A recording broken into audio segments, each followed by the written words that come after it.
Hello, ladies and gentlemen, and welcome back to a brand new week's episode of the podcast. This week, I'm going to be interviewing Michael Thomas. He's a London-based time-lapse and architecture photographer, and we had a lovely chat about how he's been finding lockdown, some of the things he plans to do and actually has been doing, and also then where he plans to take his business moving forward out of lockdown into these next stages.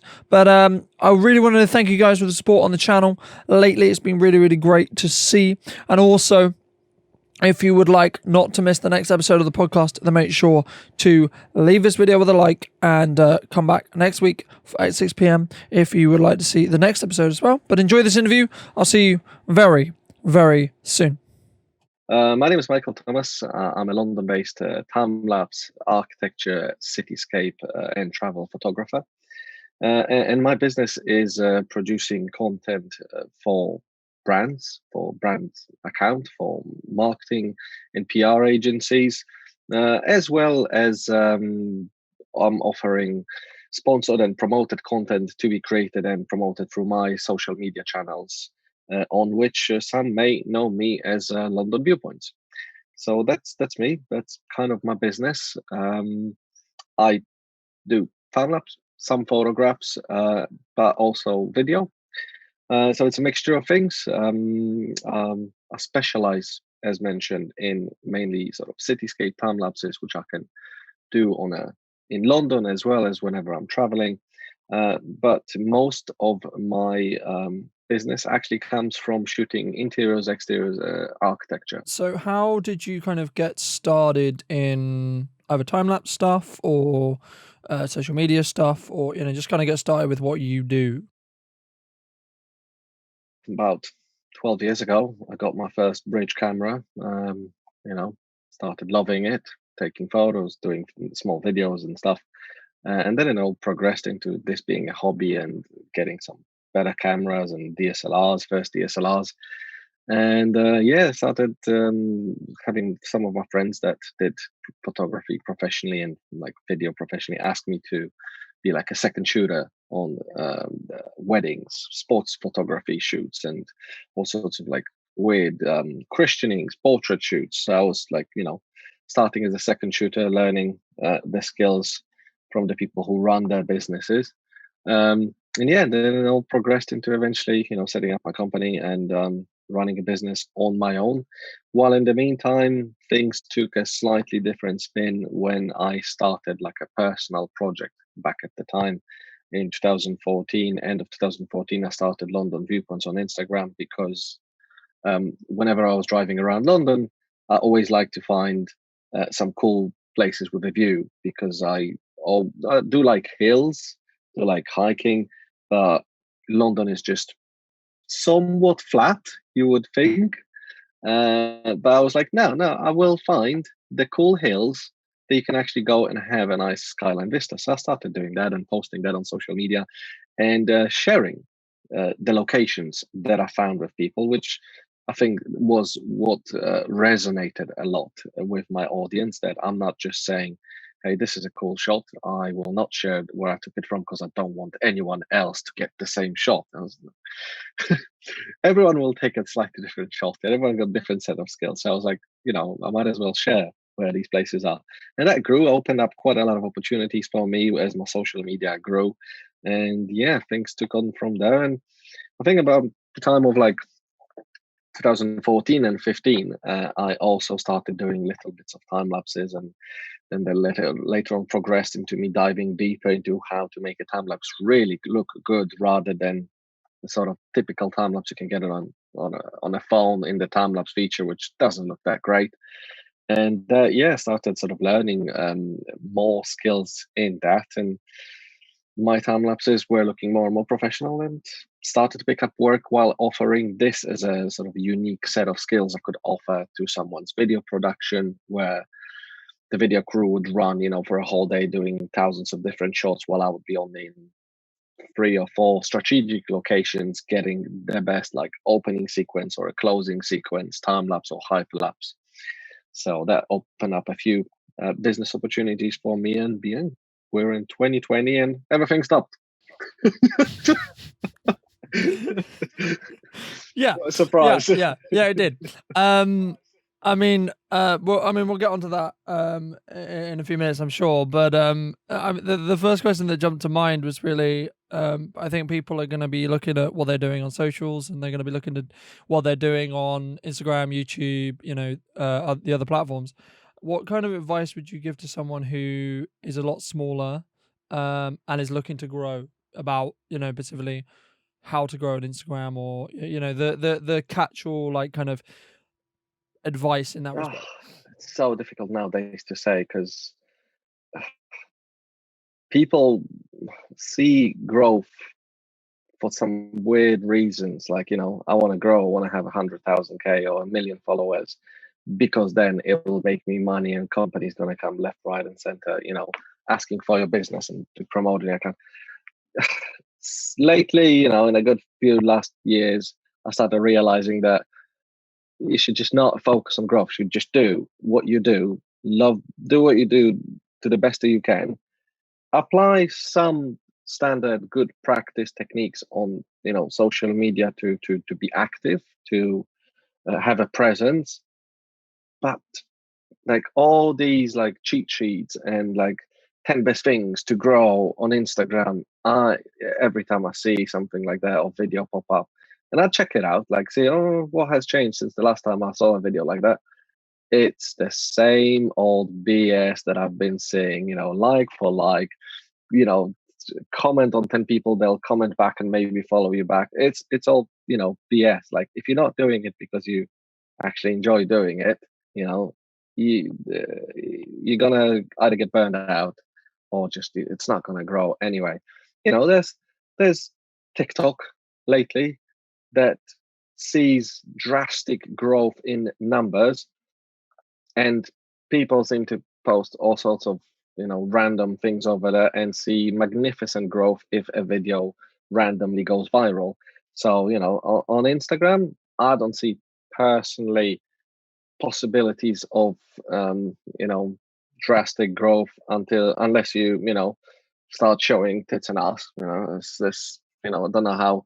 What's the rating of your podcast, but that seems to be the case at the moment. It's you only get famous if you do that on Instagram. So for me, it's like just you keep your presence on Instagram, keep doing what you do. Your numbers will go up or down, but you should just disregard that and focus on what you're doing. Well, TikTok at the moment sees, crazy growth, but it's still a mixed bag of things. So yeah, I would personally, I can tell you what I'm doing now more is YouTube, because I think this is at the moment, at least, the only kind of a platform that I see that's evergreen, because your content will be found by someone actually in the need of watching the content when they search for it.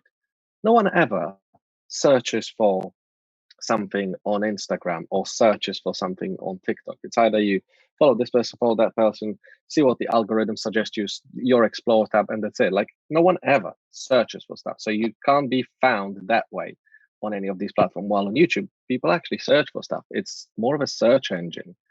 So I would say if you got some sort of a plan where you want to get, and if you can even do behind the scene videos of what you're doing, I would tell that to myself 3 years ago. Like, why don't you focus on that, Michael, more for the next 3 years? So yeah, that's my answer. Long form answer, but I know that's really interesting to hear, because I talk to a lot of different. I use the term influencer. I hate those. I hate that term. But I talk to a lot of influencers, right? And a lot of them say very similar in the respect to, don't look at the numbers specifically. Obviously, look at the analytical side of it at some point, but don't be that is your North Star, so to speak, right? Your North Star should be what you do, why you do it, and then how to actually build yourself in the respect of, like, oh, I'm going to become a better photographer, I'm going to become a better time lapses, I'm going to become a better videographer, whatever it may be. In that respect. So I think that's really important for anyone looking to grow anything, from whether that's a YouTube or an Instagram or a business or Facebook page or a blog or a website, whatever. It's more about focusing on having those pillars of content, and having that passion behind those pillars of content, from my side at least, than specifically looking at, how do I optimize my growth, quote unquote, in that respect. Absolutely agree with that. Yeah. But yeah, I mean, I think that's going to be even more prevalent as we go into further on into the year. I think that people who have focused heavily on their content are going to really see a return in that, coming into the later half of the year in that respect as well, especially if they've been doing it during the lockdown period as well. Has business kind of been affected by COVID and lockdown and the pandemic much, or not? Yeah, quite drastically. But I think I'm no different than most of the people in my industry. Then again, when you think about it, I'm pretty sure that some people, that's the one of the biggest part of the business is producing content that teaches people, or they are big on YouTube. Their business is probably quite running fine because people watch more now than ever because they're most of the time at home. But yeah, business is been heavily affected. Most of my work been either pushed indefinitely into whenever we get to be able to do this. I had a few sort of travel gigs that had to be moved. I was meant to be in some fabulous destinations mid-May that I was looking forward to for quite a long time, and obviously that was pushed back. Um, yeah, some of the jobs been said like maybe September, maybe October, and some just said, "Sorry, but we will get to do them when we get to do them." And in the case with few clients, you have formal contracts when, for example, they first hire me, and in a formal contract we sign everything, we agree a deposit, and if the job doesn't happen by this or that date, you would want to pursue chasing them for the non-refundable deposit because you had booked dates and stuff like that. But when you're building relationship with clients, it's like, is it the time now to chase them for these deposits? Or are you ruining any potential opportunity to work in the future? And with your current and existing clients that you've done some work before, just because they booked you for certain dates, you have to be flexible because at the moment, if you're not, I don't think that they will pick you when they reopen for business. So it's quite hard, like you had booked income and booked gigs that you were meant to do, and you kind of can't even claim like the non-refundable deposit because coming back again from doing a few weddings and sort of christenings and that kind of part of photography back in 2011, 2012, that's the first thing you've learned, like with people, if they book you, we agree a deposit, and I said that they can't, if they pull out, they lose the deposit. That's it. We don't talk about what's happening on the day or anything else unless a deposit is given, because we've learned that from plenty of meetings with potential, bridezillas that want to spend an hour talking to you. Let's go for a coffee. Yeah, we've seen your website, we've seen your packages. Wasted 5 times 1 hour of your time agreeing things, and then they say, "Oh, sorry, but the band costed us twice as much. The venue increased their prices if we want to stay after 10 a.m., 10 p.m. or something. This and that went up in price. So can you do it for half the money?" And then so yeah, we started with deposits, and that sort of got me learning that deposit is the way to go if you're starting with first time clients. So I had a few first time clients that were meant to happen, that the work with them in the last 3 months, but as I said, well, their businesses, do you really chase them for the deposit that we were meant to do this gig? Really ridiculously difficult times, for to be in our line of business. Mm. Yeah, exactly. I mean, I think it's important to kind of balance it between the obvious need to still have income coming Mm, in, but also the relationship side of it, because from a long-term perspective, keeping that relationship will be and is extremely important for you to have continued business moving out of COVID and moving out of lockdown. Whether it's October, whether it's September, whether it's January, February, you never March. know. Um, we don't know right now. I think that there's definitely movement in this in respect to some in some areas, not necessarily the whole like going to a place and then shooting content for a brand or business, but definitely more localized stuff I think is going to start moving sooner rather than later, in the next probably couple of weeks, probably month to somewhere around there, I would say. From what I've seen I anyway. would really hope for that too. I mean, I'm already. It's been interesting because for me, I've been using lockdown to do very similar to you in the respect of I've been focusing on YouTube, been focusing on my Instagram content, what I'm doing content wise, but also then building either relationships or keeping those relationships I already had with clients. And there's been this kind of weird interest in kind of I've actually seen more inquiries in, oh, could you shoot this or could you do this or could you do the that kind of thing. And by no means is that like 100%, oh, they're definitely paying clients or this or that. No, but it just showed me in some ways that by pushing content harder, it will net a result in respect to like people reaching out and people seeing Mm. my work more in that respect. Have you, since you've been putting more content out, seen a similar thing, or is it just been kind of like your overall normal audience has sort of consume the content? I think some of the agencies that I work with, and there's some that I've done more work and some that are just starting with. At the moment, most of travel gigs are completely on stop. I've done a few sort of small conferences and teaching gigs, like little master classes, because people want to use this time to learn.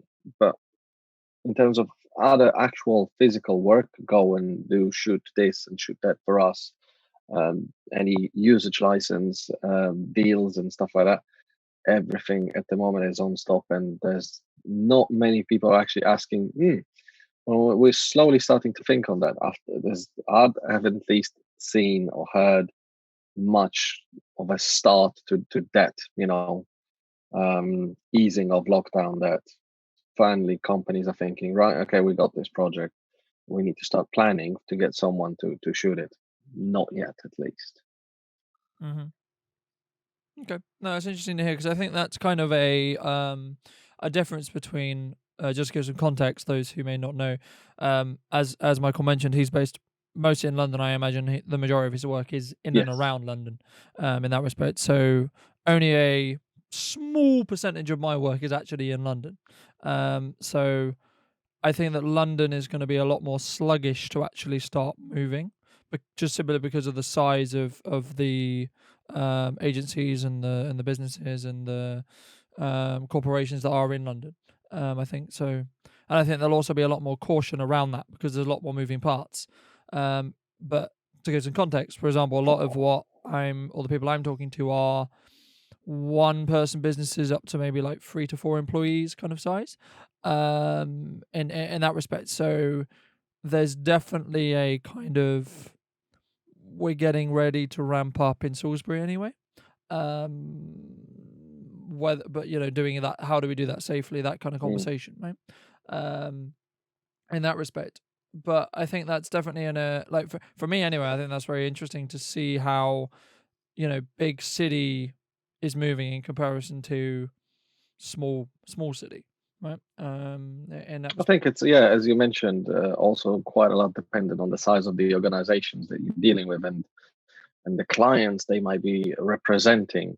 Yeah, possibly. Yeah, I would agree that if I was a small business, again, 4 or 5 employees, maybe I would start now planning to moving business forward, as things are easing slowly. And I think there was news that on the 15th of June, some small restaurants and cafes are meant to reopen and shops or something like that. So yeah, well, people need to plan for that and start doing something. So hopefully, this bit of news will start getting some things going. Mm. No, and I definitely think there will be in the next, that's what I say, in the next Mm. like month or so. I imagine there'll be some movement. Now, How far that movement is, for how long, who knows, in that respect. But would you like, because I know that a lot of people I've spoken to is using this time to, as you were saying before, learning and kind of building what they want to do, because they might not be necessarily happy in their 9 to 5, for example, or where their current career is, or that kind of thing. Do you, like, personally have an action plan to move back into business? Or if you don't, what advice would you give to people who are trying to build an action plan, from whether that's I've got this like side business and I really want to push it to take it off and really make a thing of it, or I'm thinking of starting one as well? Oh, that's a really tough question. Personally, I don't have an action plan because I've been in business for a good few years now, and I've been trying to do similar things to you whenever the lockdown happens, trying to contact my clients and see how things are going, and every now and then, once a week or twice a week, I try to find potential clients and email them out sort of introductions to what I do and how we could work together. So for business for me has not sort of stopped in a matter of me trying to send potential clients inquiries and contacting and being in touch with my current clients. So I haven't set myself a startup plan for when things kick off. I'll just probably ramp up a little bit of my communication with current, existing, and new clients to drum up some more work whenever that will be possible. Piece of advice for someone that would like to start up their business.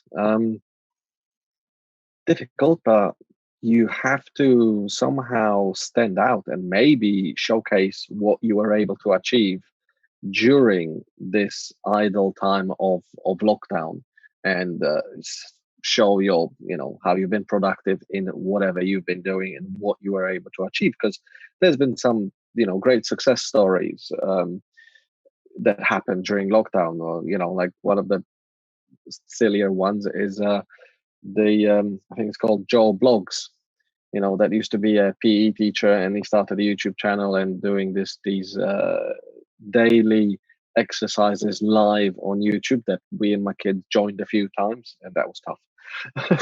But yeah, he like grew to some couple of million subscribers just from the first day of lockdown that he was on. I don't know what he was on, but I think it was a new thing, his new venture, because otherwise he was a PE teacher at school. So and if you do something extraordinary and it gets picked up, it can get the snowball rolling. You can showcase that, and look what I've achieved during lockdown.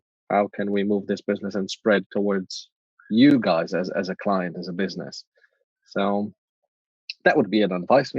Hopefully, you everyone says uh, it's an unprecedented time. Don't put too much pressure on yourself. Things will be what it will be. Well, yes and no. I somewhat agree to that, and somewhat like you got all this free time. Spend it productively in some way, shape, or form. And everyone will have downtime and days that they don't feel like being creative and stuff. Then take the time off. But overall, throughout this huge time of lockdown, some percentage of it you should have spent somewhat productively. So done something good with your time that you can then later showcase that, look guys, what I've done with all this spare time that I had. That's at least my opinion. I don't think someone who watched Netflix for 2 months of lockdown can come out of it and say, "Whew, no, I'm ready to start a new business." You know. Yeah, no, no, no. I think that's absolutely. I think that's really important, and I think it's about that balancing act. I think for me, definitely, has been kind of, um, you know, first period of lockdown was really tough to adjust. But then when I got back into a new routine, of creating content again and thinking about content, and for me, I've been really utilizing the podcast as a kind of content I wanted to do before lockdown, but really sort of lent into it during lockdown, just because it's not easy content in the respect to, like, from a post-production standpoint, but it's easy in the respect to there's a lot less moving parts in actually having it exist than say a video production, and for obvious reasons video productions are harder to come by at the moment. So it's more about, for me at least, been thinking outside the box, and exactly what I think it was a couple of podcasts ago, one of the guys I interviewed said he's going to use it as a kind of, well, I got through lockdown, this, as a kind of like badge of honor in some ways. Do you think that's necessarily, because I think that's a bit kind of like, what I mean, like, that's where my brain sort of thinks or jumps to. I don't know what your thoughts would be on that. The whole "I got through lockdown" badge, it's a bit funny to me. You've seen the memes probably online. When people say like, you can just imagine people walking to the club and the DJ shouting, "Raise your hands up if COVID didn't kill you." And no, that's just ridiculous to me. So yeah, no, like, Yeah. unfortunately, the death rate in this country has been unprecedentedly, high, against the whole Europe scenario. So we shouldn't be laughing at that. But the people who did survive it, majority of us, probably 99 what percentage of the population. Yeah, well, we've done our thing. We tried to not be idiots by going into crowded spaces and spreading germs and pandemic. So yeah, we did what we could, but this sitting at home, hopefully most of us have spent it somewhat productively. So it's not a badge, but I think the badge should be like, have you actually done something productive during that time, or did you just chill? And there's nothing wrong in chilling in a way that's promoting the save lives by staying at home. Sure, I think badges should be for doing something above that. Like, oh, great, I actually spent that time productively in some shape or form. Yeah, exactly. Yeah, and I think that everyone's kind of overall, in the respect to what their time balance between chilling is and work Hmm. is going to be kind of their own line. But I also think that you sometimes need to push what you think's possible Yeah. as well, in the respect to like your work chill balance, if that makes sense. Oh, absolutely. I don't think anyone should be judged by anyone else's standard, because I'm pretty sure that there's plenty of people that did twice as much work as I did. Yeah, Mm. but if you're happy with the amount of work and you can judge yourself on the basis, yeah, actually looking back at the last 2 months, I did a really good job. Mhm. Then great. You're happy with yourself. You don't live with some regrets, because that probably would be the worst thing. Thinking, "Oh, at least 2 months I had all this time free, and to be honest, I've not done much." Then yeah, it's just your fault. You're the one to Mhm. blame. But I also think that in some ways, if you are in a situation where you've spent, you know, time with your family or chilled or whatever for the last 2 months, say, that there's not really much point in also beating yourself up No. about it. It's just like, look at it and go, okay, well, I did, but then what am I going to spend the next 2 months Mm. doing, right? Yeah, absolutely. In that respect, to be still productive. You can look at all the positives of how you spent the 2 months. If you spent it with your children that you never had as much time spending with, which is, well, like half of my, say, productivity. I've been spending so much time with my children, going out for walks and doing things with them that I haven't had the chance or time to do before when there was school and stuff. But amongst that, there's half of the frustrations dealing with homeschooling. That's another podcast on its own. Frustrated dads homeschooling kids. but yeah, just spending so much time. I'm pleased with that, and I'm not regretting that I could have spent that time for work. I know that I've done as much work as I could, which was productive, and I spent so much of this quality family time that I could. So overall, I'm judging the time and thinking, I've done quite well against my own standards in this period. But yeah, everyone can judge themselves and what they think, how they done. No, definitely. I think that's really important to be able to gauge your own kind of expectations with what you want to do. I think that's really important, because otherwise, I think you have this kind of unhealthy comparison with like someone else, right? Like, for example, like if we compare like what I've done and what you've done, that's not fair because I don't have any of half the same commitments that you do, and vice versa. So it's you know what I mean? So Everyone's got a different situation. Some people have kids, some don't, some have, family that they have to help out. It's everyone's judging themselves on their different standards and possibilities. So everyone's in a different scenario. But as long as you're happy with how you spent the last 2 months, that's what counts. yeah, exactly. Is there anywhere or anything that you are really raring to go back and shoot? So whether that's a location, whether that's a type of content, or etc. Because I know that I've asked that question to some other creators, and they're like, they have this massive long list of like, yeah, well, like, yeah, I want to do this, I want to do this, I Oh want to do yeah. this, but you may Part not. of the last 2 months, whenever I had some spare pockets of time, I was doing research and things were popping out whenever you were doing downtown scrolling through social media and stuff, and you found something and you were like, oh, totally have to go there. And yeah, that was being added to the list. So yeah, definitely my list has grown to all the things that I found out that before I haven't had a chance to like see that this existed, and places I want to go, like little small day trips I want to plan to go there and visit. Yeah, that has totally grew because I had more time to, you know, research the web and find all these cool things. And we can come on to that point sometime later because, well, actually, to be honest, I wanted to visit Salisbury before COVID when I was planning some sort of trips around churches and cathedrals with viewing areas from the top. So whenever that opens, you will let me know and I'll pop down. Yes, yes, definitely. It's I've done it once. In my opinion, the view is nice, but it's kind of anticlimactic because the thing is with Salisbury is if you have a view of Salisbury, you want to see the thing you stood on in that context, right? Um, so my suggestion, and if you are coming down, happy to show you around, but there's definitely viewpoints outside of Salisbury.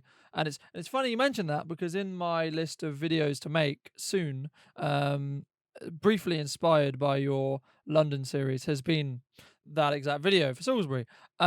So when and if I get that out before the world goes back to their new normal, it may be an interesting watch for you because I think that like as I say, the cathedral as a concept is lovely, but when you climb up it to look out to Salisbury, the rest of Salisbury is quite boring.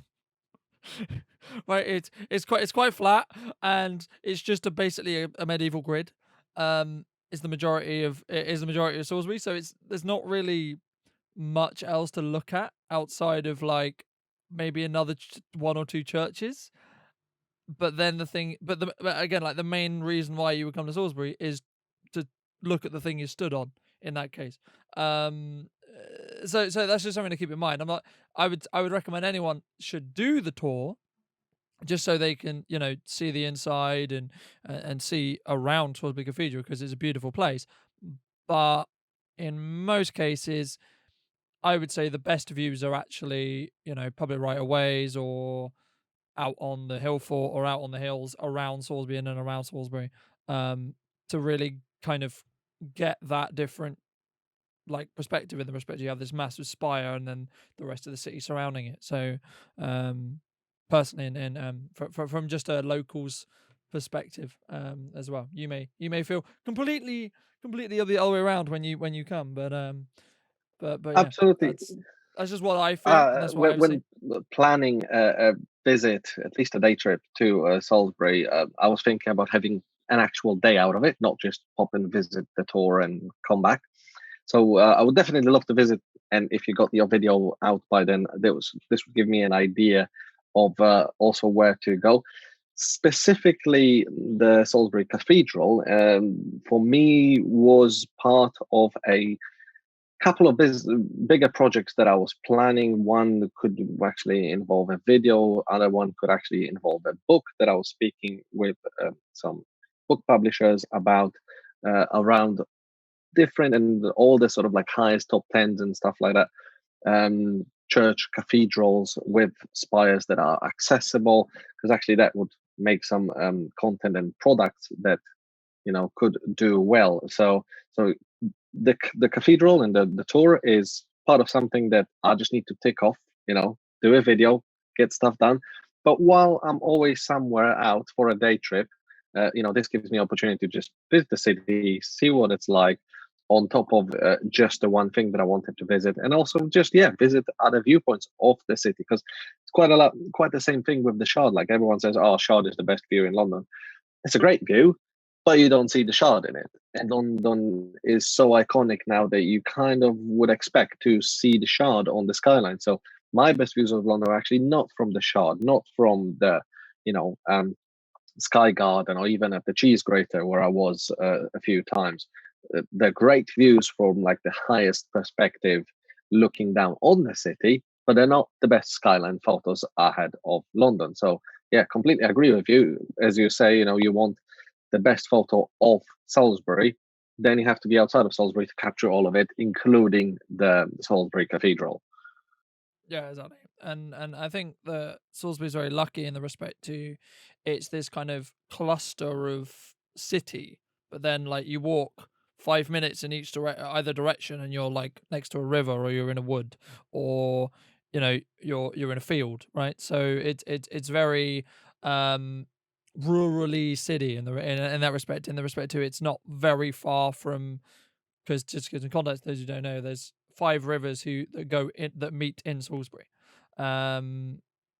So there is quite easy to find a river, or walk up and down a river, or walk into a nature reserve, or that kind of thing. So yeah, no, I mean, from a tourism perspective, I would definitely recommend Salisbury as a place to visit at least once. The obvious one is what most people do is they come down, they visit the cathedral, they may spend some time in town, then they go and see Stonehenge, which is literally just up the road. Well, I've been to As well. Stonehenge So once, drove past, spent half an hour there. I'm like, okay, that's it. Right, there's not much else here. Yeah, yeah, it's it's a bit and anticlimactic, I I think, to was be at honest. Stonehenge Um, before they built the community building or something, community center that there is now. So before there was nothing there. There was a field with Stonehenge in there. You walked around like, okay, right, let's go further. yeah.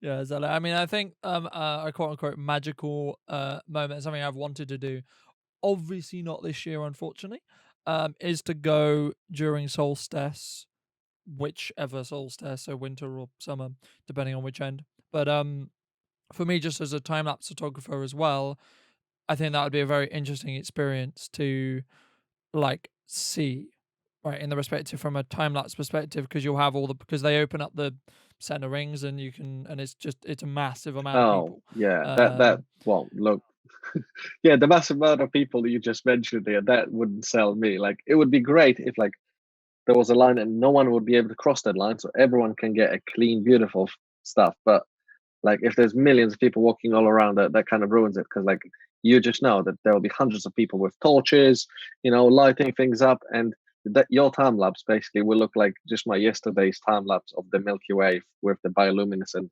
lights, like people going with torches everywhere. It looks like a Star Wars lightsaber fight. It's not a great time lapse. no, I mean, it's one of those things that, like, the thing is with Stonehenge, there's no way to really get it without people in it, because even whenever you go there, they have 24-hour security Yeah. there.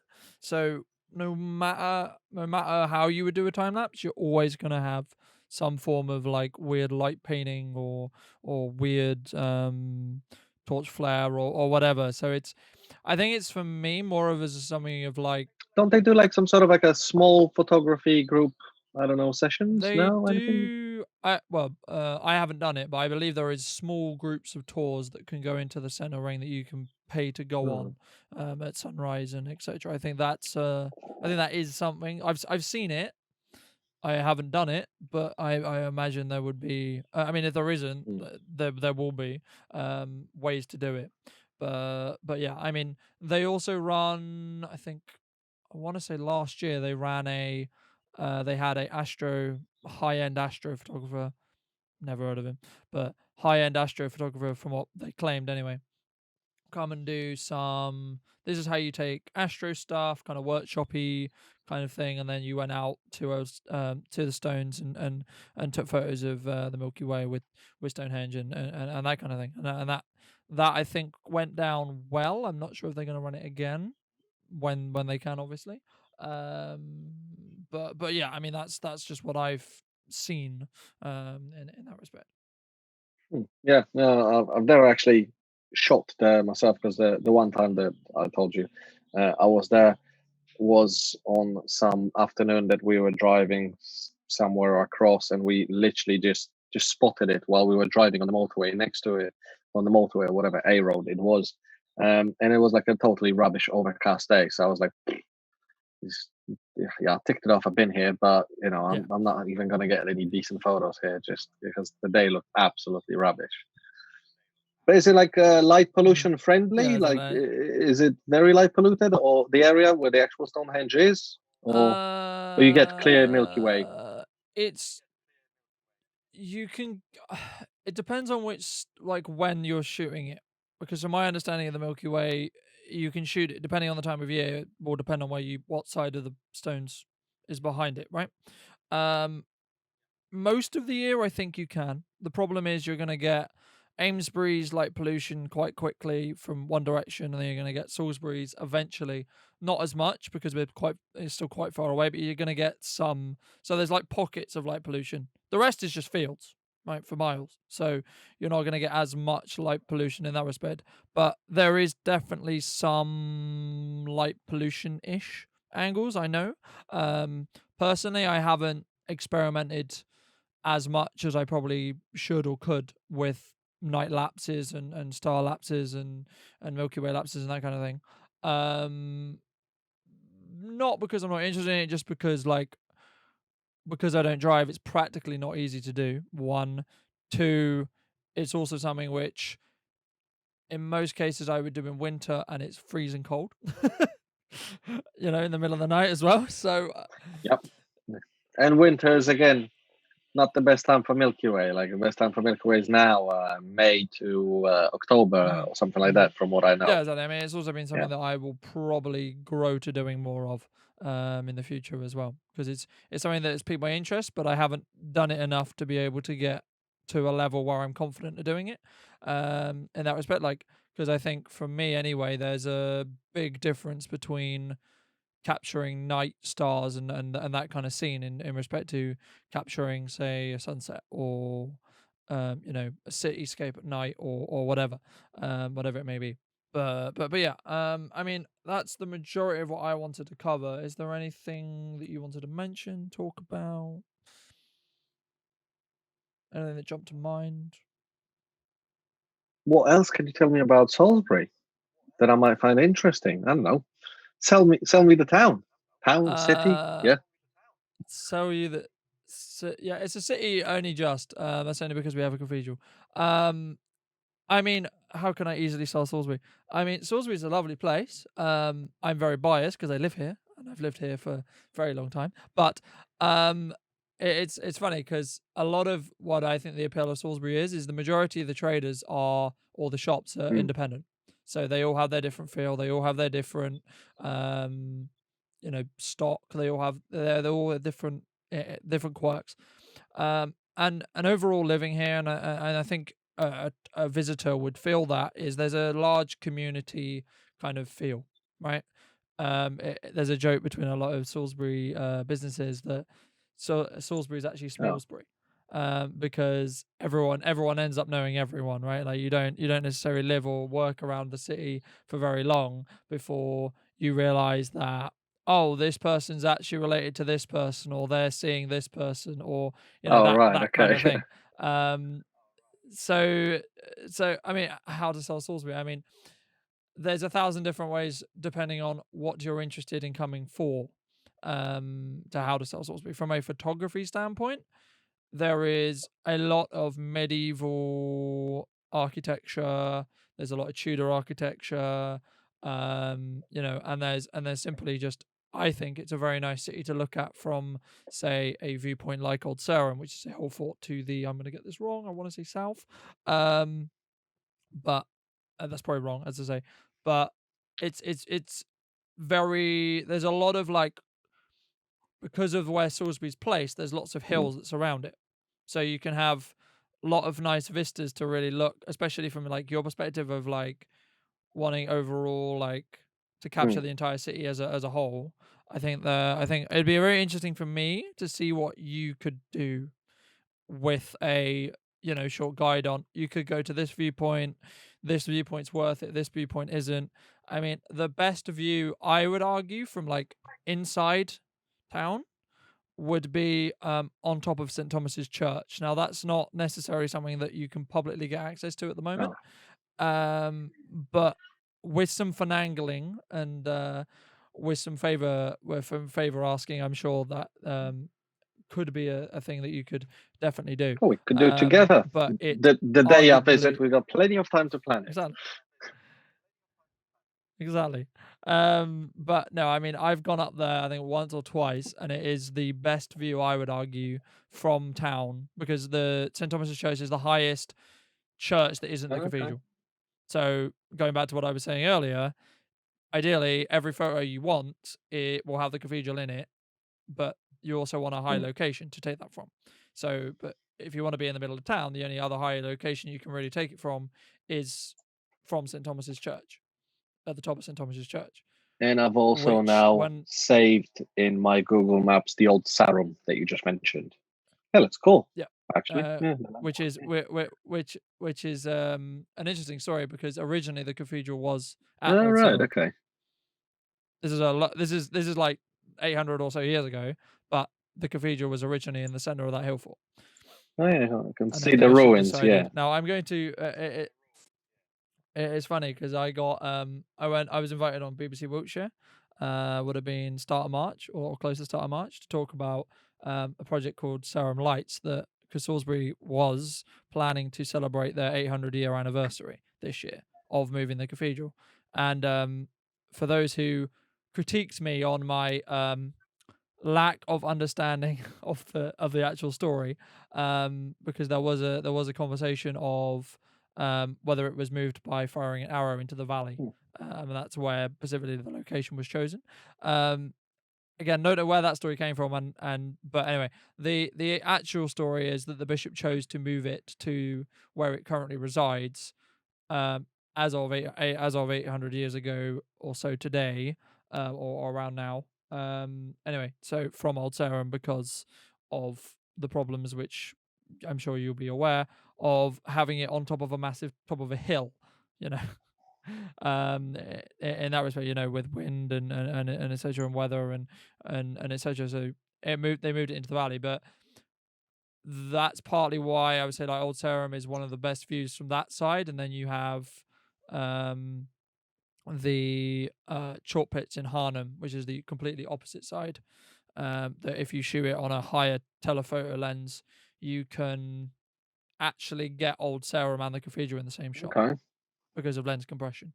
Right, they're not actually that close, but because of lens compression, it's either there or it's up by the hospital on that ridge, that you can get. I forget where the line actually is that you can get that line, but I know there is. I've seen shots that must be shot 300 mil plus. I can't see a way you can compress it that much otherwise. Where they have Old Sarum basically behind the cathedral, which for me is a very nice shot.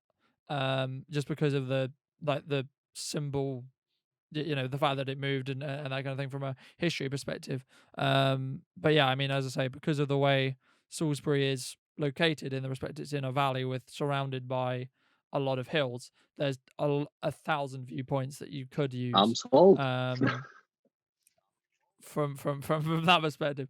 But yeah, I mean, as I say, it really depends on what are you looking to come to do, right? Is it to sightsee? Is it to capture images? Is it to have a mix of both? Is it to meet the community? Is it meet the traders? Etc. It's a market town, so if you come on a Saturday or a Tuesday, at the moment, not 100% sure because of with COVID whether they're doing it on Tuesdays or not, but I know definitely on Saturdays they're doing the charter market, which is basically what you think, it's a pop-up market in the market square that they've been doing for a billion years. So that would be another, I think, interesting experience if you haven't experienced something like that from a smaller scale. I know there's some bits and bobs in London that are very similar, like Camden Market and etc. But it's like Camden is a different feel in the respect to it's a lot larger one, but it's also because Camden's under the train tracks, it gives a very different feel. This is kind of an open air market. So quite nice. So yeah, I mean, no, it's always good for me when I'm going uh, somewhere to actually get to experience the city, and then also experience a bit of surroundings just by looking at the map. I would probably think if I went for like a whole weekend, maybe stay over for between Saturday and Sunday somewhere, I would want to visit Salisbury, but also maybe spend the Sunday around Cranbourne Chase, area of national beauty. That's always a good call when on Google Map a green area has the AONB next to it. There's probably some nice things to visit there too. yeah, definitely. Oh, yeah, no, I'm sold. Okay, Definitely. cool. I think great. That was I think that was a longer selling of Salisbury than I expected. But you seem to But be good at it. it's That's why I small personally, businesses give you yeah, work. yeah, yeah. I mean, personally, like I see definitely Salisbury in a very different way than I think quite a lot of other people do in the respect to there's kind of obvious beauty that a lot of people take advantage of. They because they see it every day, or they don't necessarily see it as something which makes the city unique. Like for example, it's like saying like if you live in around London and you see the Shard every Yeah. day, for example, that it you kind of it takes away from the uniqueness of the Shard, from my side anyway. But yeah, for those who don't, But it's no different, tourists come to London for example, 2 weeks, and after a week they say, right, yeah, we kind of visited everything, so we can now do some outside of the city trips. Some people have been living in London their whole life and they haven't seen anything, but a tourist will say, they visited it, across 7 days, 10 most popular landmarks. Yep, they done London now, so. for those who would be interested and those who don't know you, where can people find what you do, and possibly even reach out to you for more work related relationships? Everyone can find me on Instagram and YouTube under the moniker of London ViewPoints. I'm on Twitter, I'm on TikTok, got a website that I don't use that often. But yeah, reach out to me on Instagram, check out some of my longer 10-15 minute videos I do on my YouTube channel, where I explore certain areas, do some travel content, as well as actually teach certain time lapse techniques and review the gear that I use for my business, which is time lapse photography, cityscape architecture. So it's a mixed bag of things on my YouTube channel, which I would recommend everyone check out to see what it's like. And if you want to visit London and you're interested in finding good spots for either photography to get a few skyline shots or some time lapse, well, these are the videos that I also do when I sort of explore different areas around London and recommend where are the best views in these areas. Okay, I think we're going to wrap it up there because I know that we possibly are pushed for time, but I think I've covered everything I wanted to in that respect. So, unless there's anything else that you have thought of or jumped to, then we can No, I think it was leave it off great. and we'll go our I separate think it was ways for the great. time Now being. I'm looking forward to visiting Salisbury whenever I can. Yeah, it looks cool. I'm looking forward to going anywhere for a weekend, to be honest. It's just just Yeah, anywhere. there isn't, exactly, there isn't your living Yeah, room. but Yeah, I've been doing some small trips yeah. to local hills just to go for a hike and stuff. But it would be so nice to go somewhere for a week and just like to completely change the scenery. Ah, that would be quite something. But we don't know, when that would be possible. But how's I was meant to ask, like, how's any of the, I don't know, have you been around any sort of walks or things around Cranbourne Chase or anywhere else that you've seen a massive influx of people that came here because lockdown has now eased and things are packed. Because like we went to try to go to some beaches, but I just checked out some local webcams and stuff. They were rammed and like rammed to a square. Some beaches had to close because they were not allowing people to go on them because of the fact that the on the beaches, because there was no lifeguards and no toilet facilities, all the toilet facilities were closed. People were unfortunately doing their business all around because they went for a holiday to a beach and they had to go somewhere and they had to close down these beaches. It's ridiculous. How's your area been in like people traveling to and what they should have really not? I I don't know whether it's been like a tourist influx, but I've kind of been out and about a little bit during the deepest part of lockdown, right? Because obviously doing it safely, but it's been a definite culture change in the respect that there's definitely a lot more people around. Mm, Now, I can't personally put my finger on whether that's a bunch of people in the respect to it's a bunch of locals who've just not they're not in their home anymore, and they're going on walks or they're going on this or they're going on that. But there's definitely like that's what I mean. There's definitely an influx of people. I don't think that it's kind of a large point of, oh, we've got all these people coming down from wherever to see Salisbury. I don't think we're mm. there yet. I think that will come in the next month to two, depending on how the restrictions look and depending on what the overall consensus is. Yeah, things like Brecon Beacons But and some parts of Wales, like people climbing mountains. Apparently, the car parks were full, like people going on day trips in masses just because they got the spare time. So yeah, again, that's if it's too crowded, not the best idea to be joining that sort of crowd. But yeah, some areas have been experiencing that and some didn't. yeah, I mean, I know exactly. I mean, I think that it's one of those things where there's only so long that people can see the only four walls in Mm, their house, right? And they need to, or they can only go on yeah. localized walks, right? Or like, especially if they're not trying to create content, trying to build something, trying to work on something, keeping themselves busy outside of looking at Mm. the wall, or watching Netflix or whatever. In that respect, have you? I know you've been around. Have you been into centre of London? Because No, I'd be interested to see kind of to hear the I differences in think in that respect, London has these of two. Uh, how it's actually London been. has these two sort of like circular road rings, like the 406 and the 205 that goes on the south, as well as the M25. As far as I've been so far, it's that like the inner circular ring, but nowhere near like that's still what zone 3 or 4. So yeah, I haven't been for over 2.5 months in zone, 3, 2, 1. So no idea. Because for me, it's been. I've heard like very different stories because I know some people who have had to still commute all the way through lockdown and Mm, still, had to go up to London and this and that. But personally, I haven't been in London since March mm, ish, March, like late late March. Just must have been like the week before official yeah, lockdown, really. yeah, In that respect.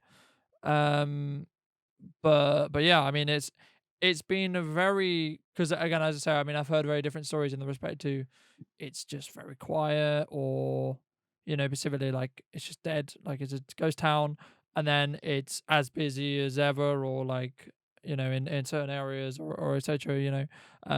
Or there's a mix or there's a mix. I think is the main thing from what I've seen anyway. I think yeah, I've seen quite a lot But online, yeah, and I yeah, mean. it was quieter when the actual lockdown was in place. When the lockdown started releasing, things slowly, I think, going back into quite busy already. And I've seen that on some of the motorways that are short time lapses towards London, of all the traffic in the morning, all the traffic coming back. Like car traffic's right next to what it used to be. But that's what I think. I think it comes back to that kind of um, there's only so much time people can sit in their home, Yeah, right? yeah, So there's a like a finite balance between and that's in some ways I would agree in the respect to where lockdown when lockdown was triggered and how lockdown was triggered. Like, there's only a finite amount of time you can really have lockdown to exist. So you need to make sure the timing is correct in that respect, because as we've seen, there is only certain, like, people have a certain, you know what I mean, they have a kind of a finite amount of time that they're like, okay, yeah, okay, yeah, okay, you know, that being stuck at home and doing this in that respect. So it's definitely been a difficult, tough time, but yeah, hopefully we can move on from now and get back into living things slightly more aware of what can happen, but somewhat normal again, hopefully. thank you guys so much for joining me once again this week, and I hope you guys took value from mine and Michael's conversation or a little interview, and you get to know him a little bit more. If you would like to see more of his work, I'll leave it linked in the description down below or linked in the post if you're on Facebook. But if you are made it this far in the video, I would love to hear what you think in the comment section down below, and I'll be back next week at 6 p.m. on Monday with a brand new interview with another filmmaker. He's mainly interested in short films and indie films and that kind of thing. So that'll be an interesting conversation as well. But yeah, so have a wonderful week, guys. I'll see you on Wednesday for a new video. But for the podcast content, there'll be obviously a new episode going out on Monday as well. So thank you so much for watching. I'll see you very, very soon.